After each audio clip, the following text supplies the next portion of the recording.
Hello, friends. I'm Laura, and welcome to my garden. Today, I am going to be working in my raised garden beds. As you can see, I have a variety of things out there, and I need to do a whole lot of pruning. I also want to plant some transplants for succession sowing. And this video was recorded last summer. It was probably about the end of July or beginning of August, right around the time that I was getting married. So a lot of tasks had been ignored for a long time, and I'm finally getting around to them.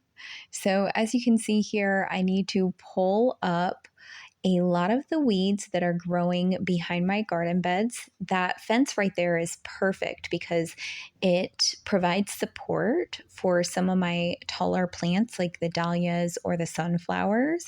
So it's great to have that there, but it also means weeds love to grow there between the fence and the garden box.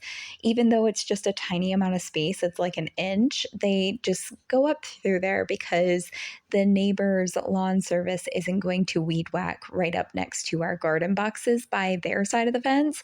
And we obviously aren't going to do that either because we don't want to destroy the wood of the garden box. So the weeds just love to sprawl up in there. So I'm going to be taking care of that.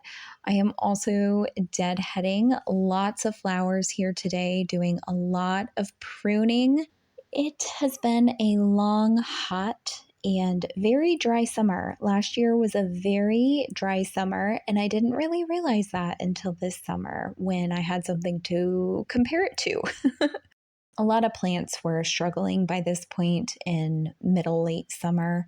A lot of things need to be deadheaded and pruned back just to give them a new burst of energy to fulfill their life cycle this season and to push forward with all new flowers. I love being able to weave some of those flowers and my raspberry bush, which is in the very corner there.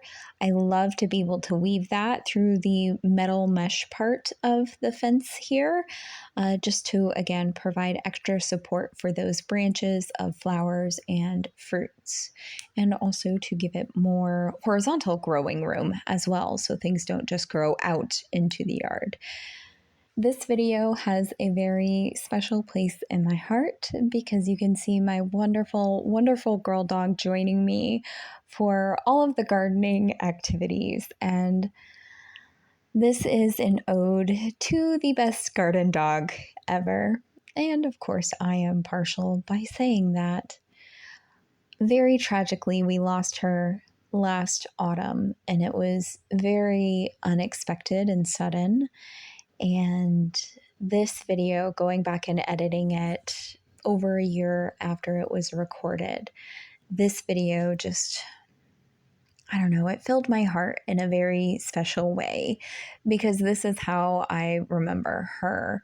Just wanting to be near me, wanting to hang out, always being my companion. Like, she just wanted to be close to me, and it didn't matter what I was doing. It didn't matter if I was crafting or doing dishes or out in the garden.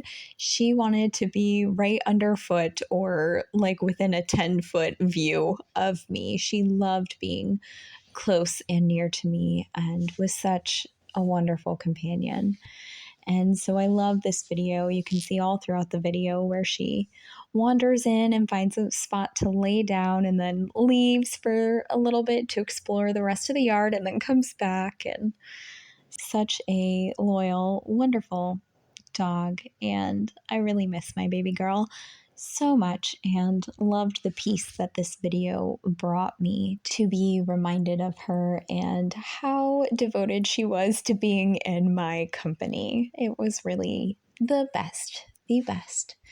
I hope you've enjoyed this gardening video. It was a little boring, but that's how I enjoy life most. That slow living and peaceful living and these everyday garden tasks that fill the heart and give a quiet resting place for the mind. Thank you guys so much for watching this video. Subscribe to my channel if you want to see more garden videos. I promise some of them are more exciting than this one.